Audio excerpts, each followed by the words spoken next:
बिस्मिल्लाहिर्रहमानिर्रहीम। अस्सलाम वालेकुम। आप देख रहे हैं 1 बाय 1 न्यूज़ HD।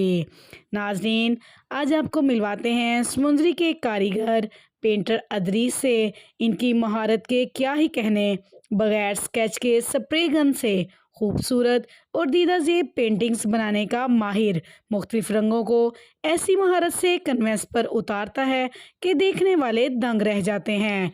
यूँ तो पाकिस्तान में बेशुमार फ़नकार मौजूद हैं, मगर स्प्रे गन पेंटर्स मौजूद नहीं। ये दावा है समुंदरी के पेंटर अदरीस मस्कीन का, जो 30 साल से स्प्रे गन से पेंटिंग्स बना रहा है। पेंटर अदरीस बगैर स्केच के स्प्रे गन से दीदा ज़ेब पेंटिंग्स बनाने में महारत रखता है। पेंटर अदरीस मस्कीन का कहना है कि इसने सऊदीया और बहरीन में सरकारी सतह पर पेंटिंग्स बनाए और अपने मुल्क का नाम रोशन किया। स्प्रे गन से सऊदी अरब का बड़ा परचम और किंग अब्दुल्ला का पोर्ट्रेट भी बनाया।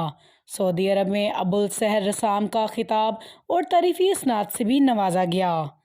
मुख्तलिफ रंगों को कैनवस पर उतार कर हकीकत का रूप देना पेंटर अदरीस की महारत का मुंह बोलता सबूत है। मज़ीद ऐसी वीडियोस देखने के लिए देखते रहिएगा चैनल 1 बाय 1 न्यूज़ HD। ताज़ा तरीन अपलोड्स की नोटिफिकेशन हासिल करने के लिए हमारे चैनल को सब्सक्राइब करें और साथ में दिए गए घंटी के निशान को दबाना ना भूलें।